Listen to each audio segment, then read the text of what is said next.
سڵاوتان لێبێت و ئەم کاتتان باش مانگی ڕەمەزان لە هەموو لایەک پیرۆز بە کۆمەڵەیەک بابەتی سەرنجڕاکێش میوانی ماڵەکانتانین لەگەڵمان بن. هاوڵاتیانی شاری هەولێر لە شەوانی ڕەمەزان دەچنە شەقامێکی کۆن. کەشوهەوای سلێمانی لە یەکەم شەوی ڕەمەزاندا. هاوڵاتیانی زاخۆ لە یەکەم شەوی ڕەمەزاندا چاپاشێومانەوە. کەشوهەوای ڕەمەزان لە نێو گەرمای زۆری مووسڵ و کاوڵکاریدا. پەیڕەوانی ئاینی یارسانە و لە ڕۆژێک پێش ڕەمەزانیش بە خۆڕایی سەری موسڵمانان دەتاشێت. بەهۆی ئازاری گەدە و ڕیخۆڵە و ژەهراوی بوون بە خۆراک، هاوڵاتیان لە ڕۆژە یەکەمەکانی ڕەمەزان سەردانی فریاکەوتنەکان دەکەن.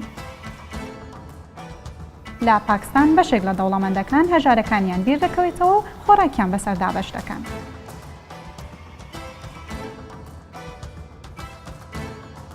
لە ئەڵمانیا کوردێک زیاتر لە 30 ساڵە بە توێکری هێڵکە تابلۆی جۆرە و جۆر دەنەخشێنێ. لە بەربانگەوە تا پاشێو دێت خەڵکانێکی زۆر بۆ بەسەربردنی کات و کڕینی خواردنی جۆرە و جۆر سەردانی شەقامێکی کۆنی شاری هەولێر دەکەن. ئەمە شوای کردووە ئەم شەقامە لە مانگی ڕەمەزاندا جم و جوڵیەکی باش بەخۆیەوە ببینێ.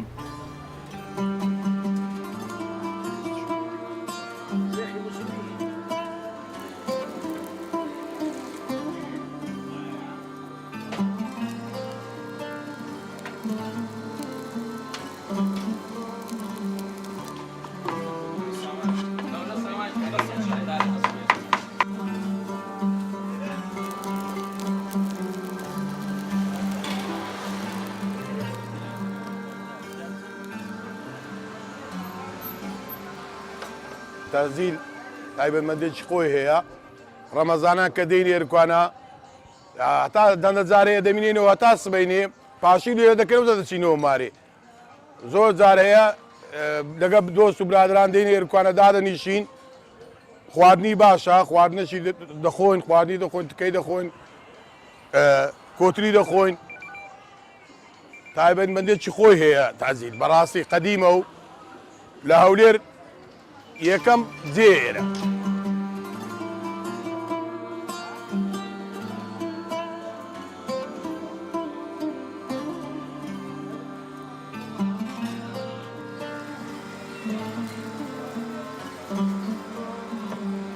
ئەو خواردنانەی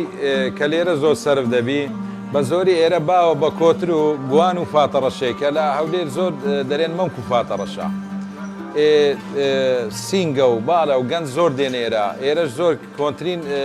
گەڕەکە لە هەولێر لە ڕەمەزانان سێقات چوارقات دەڕوە ئەوەی کە 11 مانگ نایەتەوە لایمە ڕەمەزانان هەر بە یادگاری دێتەوە ئێرە.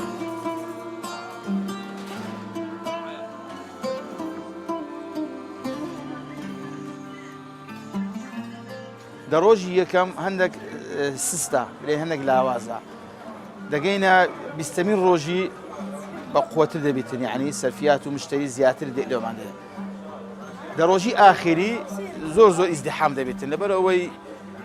برێونەرەی لە شاری هەولێر گەڕەچ تەعجیل گەڕەچی کۆنە و فۆلکلۆریە و چەندەها ساڵ ئەوە هەر هەیە یعنی قەناعەت کە مشتری لە چاڵخورنەی لە سلەیمانی لە دووهۆک لەو شارانە لە قەزا و ناحیەکان لە بۆ ئەو خواردنانی دێنە گەڕەچی تەعجیل.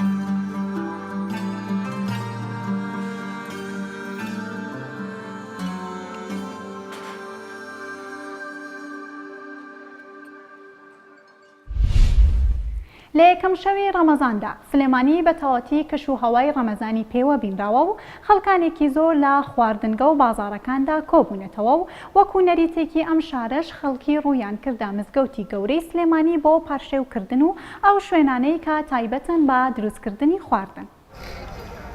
ئێرە بەردەم مزگەوتی گەورەی سلێمانیە خەڵکانێکی زۆر بۆ پارشێوکردن و چێژبینین لە شەوانی ڕەمەزان ڕوودەکەنە ئەم شوێنە کە چەندین دوکان و خواردنگەی جۆراوجۆری تێدایە کە تا بەرەبەیان بەڕووی کڕیاراندا کراون.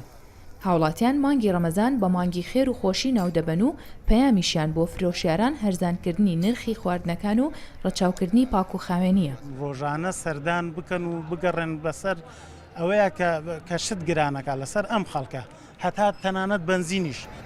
لیژنە هاوبەشەکانی قایمقامەتی سلێمانی ئامادەکاری کردووە بۆ مانگی ڕەمەزان جگە لە ناردنی تیمەکانیان بە ڕۆژ بۆ ناوشار لە کاتی شەویشدا بە وردی چاودێری بازاڕەکان دەکەن هۆشداریش دەدەن لەوەی هەر فرۆشیارێک شمەکی ماوە بەسەرچوو بخاتە بازار یان نرخ زیاد بکات ڕوبەڕووی سزای دەکەنەوە. ئەپسولای سەرپێچی بۆ ئەو شوێناناکەین کە تەنها هۆکارەکان ئەوەیە کە قۆستنەوەی بۆنەیەک بکەنە بەهانە بۆ ئەوەی کە یاری بە بازار بکەن و نرخەکان بەرەو هەڵکشان بەرن.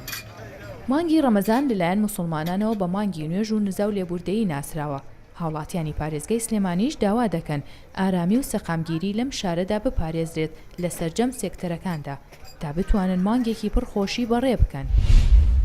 لە یەکەم شەوی ڕەمەزاندا هاوڵاتیانی زاخۆ وەکو نەریتێک و پێداویستی لە شوێنە گشتیەکان و لە بازاڕەکاندا تا بەر پاشێ و مانەوە بابەیەکەوە کەشوهەوای زاخۆ لە یەکەم شەوی ڕەمەزاندا ببینین.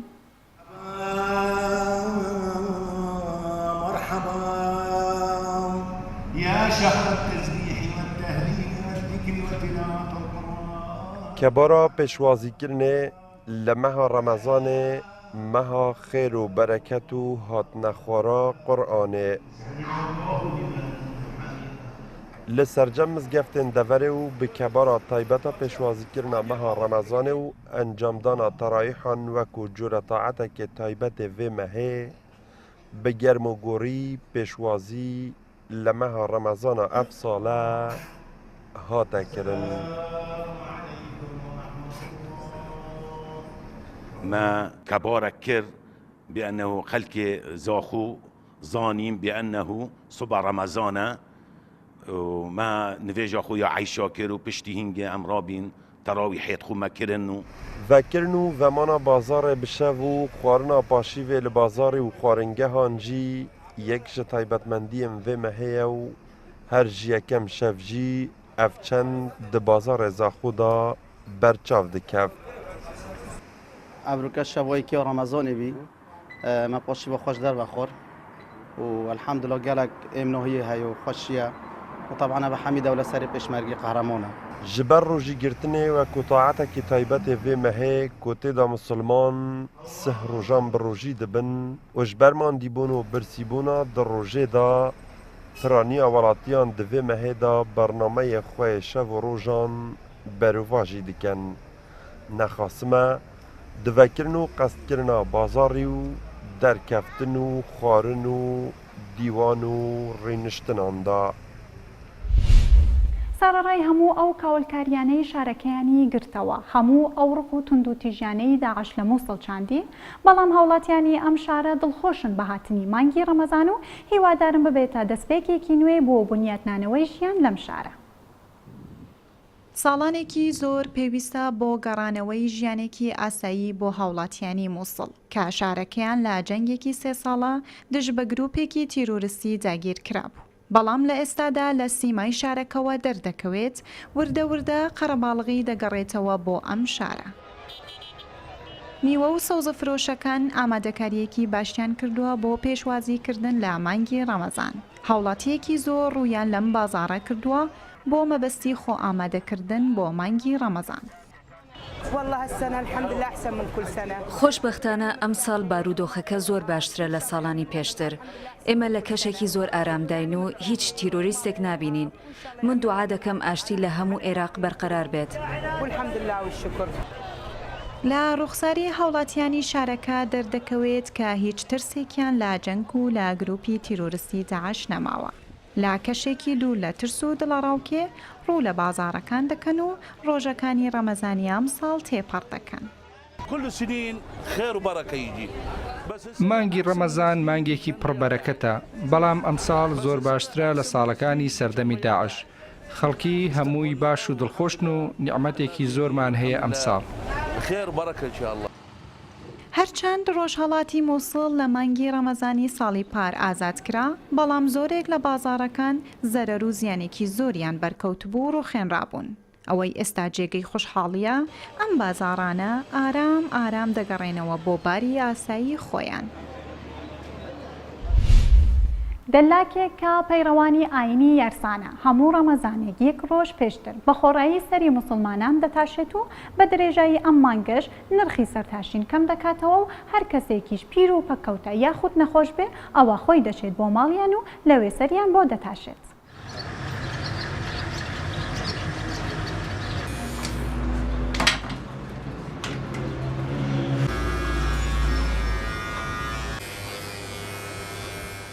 هۆی هەڵەبجەمانەم شارە خۆشەویست و بەڕێزە پاشخانێکی پێکەوەژیان لەم شارەدا هەیە و نمونەی زۆر زۆر جوانی تایە. ئێمەش ئەمانەوێ ئەم نمونە جوانە بەکردار بەردەوام بێ بە هەموو خەڵکی ڕابگەێنین ئەم شارە شاری پێکەوەژیانی هەموو ئاینەکان و هەموو پێکاتە جیاوازەکانە. خۆی هەر بۆ ڕێزلێنان لەم مانگە پیرۆزە من بەخشینە جدیەکەم خستۆتە مانگی ڕەمەزان بۆ ئەوەی دەرکەوێت کە پێکەوەژیان لەم شارە چەند بە جوانی ئەڕوا. نرخی سەرتاشین لە شاری هەڵەبجە زۆربەی شوێنەکان 4000. من هەر لەبەرەوەی خەڵک لە قەیرانی داراییایەوە پێویستیان بە هاوکاریە هەمیشار بە 3000 سرم چاک کردووە و لە مانگی ڕەمەزانە کەمترم کردوتەوە بۆ 2000 و ڕۆژێکیش هەر بەبێ بەرامبەر بۆ ئەو کەسانەی ئەگەر خەڵک کەم دەست بێ یا بە هەر شێوەیەک بێ حەزەکەم ڕۆژێکی هەر خۆڕایی بێ لە ڕێی خوای گەورا بێ بۆ پیرۆزبایی لە مانگی ڕەمەزان و ئەم خەڵکە بە ڕێزەی شاری هەڵەبجە. ڕۆژانە کە من سەردان یەکەم و چەند ساڵە کە لای ئەمیش تەرچاکەم هاوکاری خەڵکانی بێدەست و بێدەرامەتی کردووە. هیوادارم هاوپیشەکانیشی چاو لە کاگهەڵۆ بکەن کە کاگاڵۆ بە دەرلەوەی کە پێڕەوانی دینی یارسان و کاکەیە لە شارەکەماندا. ئێمە وەکو مسلمانان زۆربەی جار ڕوەکەین لای کاگهەڵۆ سەریدا چاکەین. ڕێز و حرمەتی و تەوامان بۆ کاگهەڵۆ هەیە. داوا لە هاوپیشەکانی شەکەم دووبارە چاو لە کاگهەڵۆ بکەن و هاوکاری ئەم خەڵکە بکەن لەم بار و زروفە هەموارەدا. زۆر سپاسێکەین ئێمە. هەمیشە لەو کاتەوە کە دەستم کردووە بە ئیشکردن بۆ ئەو شوێنانە ئەو کەسانەی کە نەخۆشین سەر جێگەن ناتوان بە هەر شێوەیە بێنە سەرتاشخانەکە ئەچم ڕۆشتومەتە ماڵەوە بە خۆڕایی سرم بۆ چاکردن و ئەوەی شەر بەردەوامە هەتا من بتوانم سەر چاکەم لە خزمەتی ئەو خەڵکە بە ڕێزام ئەو ناساغانەی سەر جێگەم بشم سەریان بۆ چاکەم بەبێ بەرامبەر و لە 25/12 هەموو ساڵێکە تازەیەکەمەوە کە ئەوە بە بۆنەی یادی لەدایکبوونی حەزرەتی مەسیحەوە سەرتاشین بۆ مناڵانی ئۆتیزم و خاوەن پێداویستی تایبەت بە هەمان شێوە بە خۆڕایی ئەگەر مناڵەکەش نهێنە دوکانەکە ئەچمە ماڵەوە سەریان بۆ چاکەم بەبێ بەرامبەر.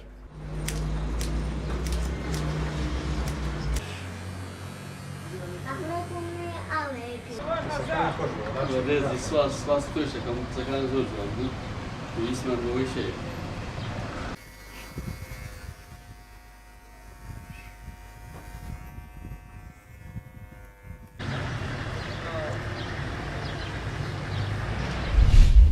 لەگەڵ هاتنەوەی مانگی ڕەمەزان و ڕۆژوگرتن هاوڵاتیەکی زۆر لە ڕۆژە یەکەمەکانی ئەم مانگەدا سەردانی فریاکەوتنەکان دەکەن بەهۆی ئازاری گەدە و ڕێخۆلە و ژەهراوی بۆن بە خۆراک. دکتۆر هەواڵ فارس پزیشکی پسپۆڕی فریاکەوتن باس لەو حاڵەتانە دەکات و لەگەڵ زانیاری پێویست بۆ کاتی ڕۆژ و شکاندن و چۆنیەتی دەستکردن بە خواردن و خواردنەوە.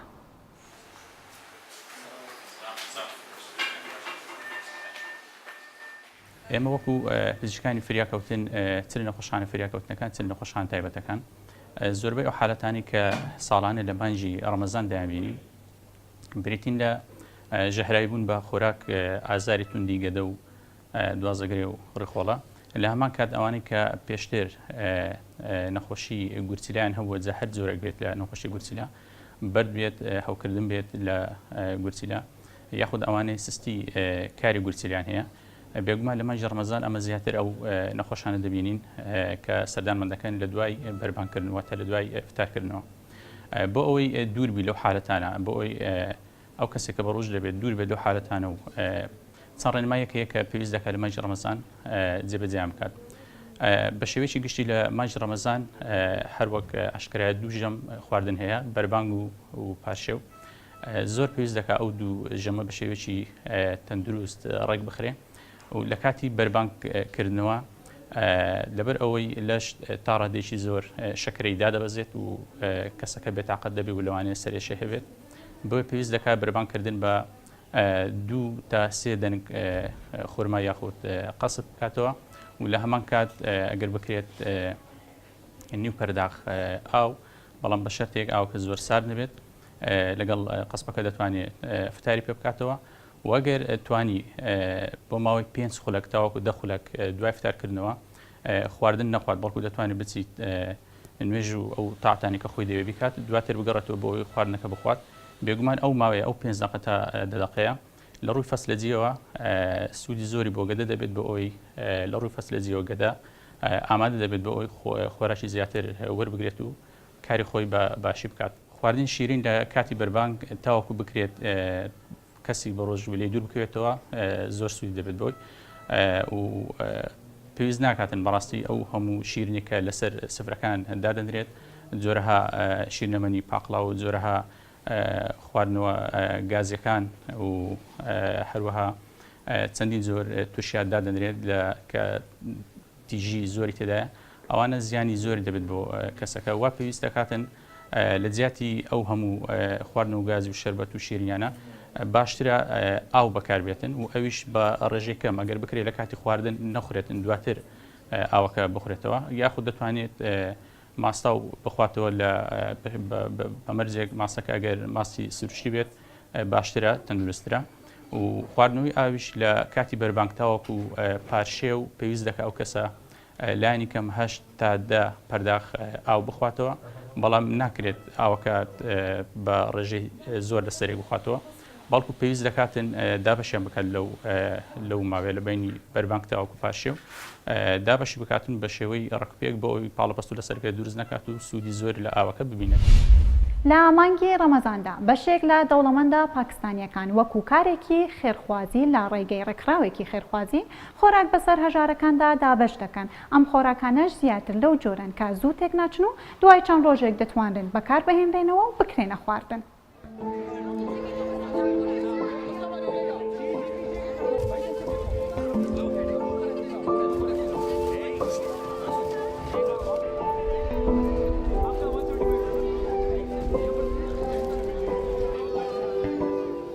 لەگەڵ هەبوونی هەژاریەکی زۆر لە پاکستان بەڵام لە مانگی ڕەمەزاندا خێرخوازەکان لە ڕیز ڕادەوەستن بۆ بەشینەوەی خۆراک و پێداویستی بۆ هەژارەکان.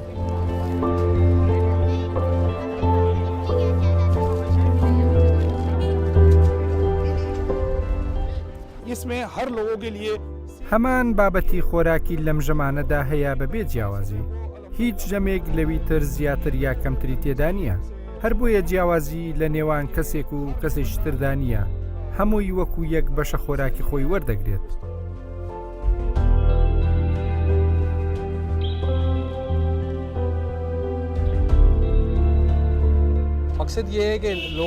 بەهۆی ئەم خێرەوە خەڵکانی کەم دەرامەت و هەژار دەتوانن خواردنێکی تەندروستیان دەست بکەوێت بۆ بەربانگ ئێمە بەشە خۆراکیەک دەدەین بە خەڵک تا سوودی لێ ببینن.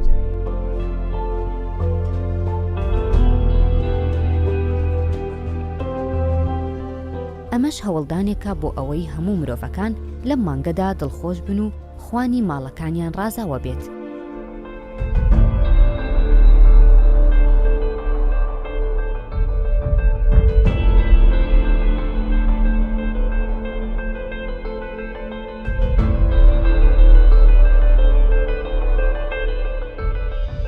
بە شێوەیەکی گشتی لە مانگی ڕەمەزاندا گرانی ڕوودەکاتە بازاڕەکانی پاکستان بەڵام خەڵکی یارمەتی یەکتری دەدەن تاوەکو لەم مانگەدا هەژارەکان بتوانن ڕۆژۆکانیان بە ئاسوودەی بگرن.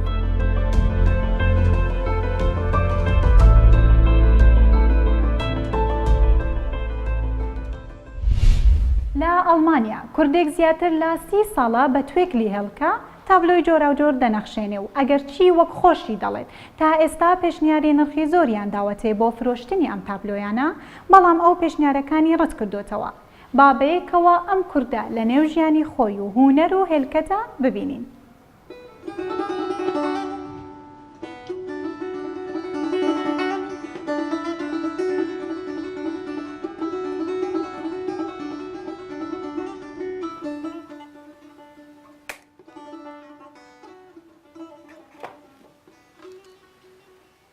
زرتکا هێکێ نهاوێدا کەوبنی هێک قاشلکێ هێکێ مژار و ئالافێ منە ئەس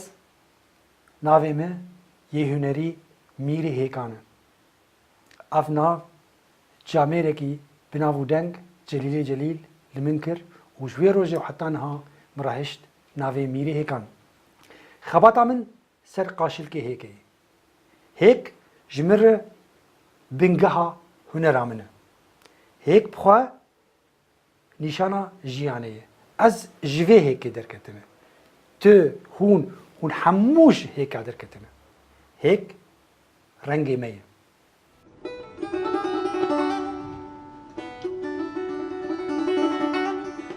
ev kils merekarî wê hûr dike dibîne kils gelo îca ev qaşilkê hêkê çawa hunera min de tê bikar anîn ev qaşilkê hêkê weko hûn dibînin li vir ev qaşilk dikevin nav boya dikevin nav boya ya li ser boya tê reşandin an jî carna wekû vê hêkam dibînin ev hêka hêkeke teqrîben sax e navaroka wê zertika wê ava hundirê wê jî derketiye qaşilkê wê jî derketiye û bi boyakirin hatiye li vir danîn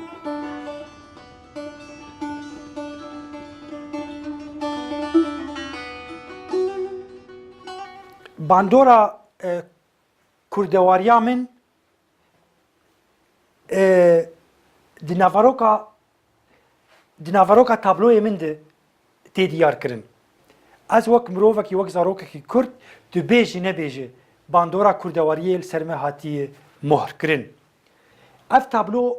bixwe belgehek e çîroka kuştina siyasetmedarên kurd li Berlînê sala 1992 diyar dike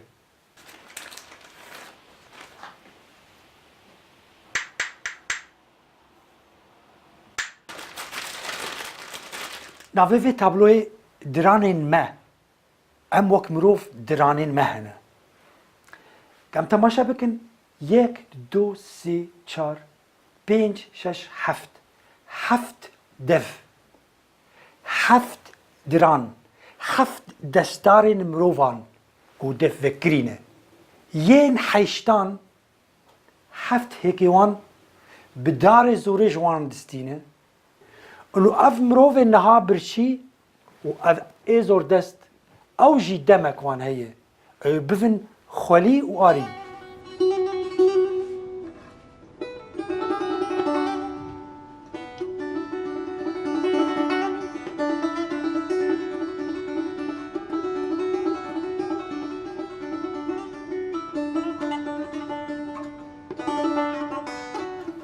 hêkê min li hêviya çavê wan e bimînin xêr û xweşiyê de û di nav hêka de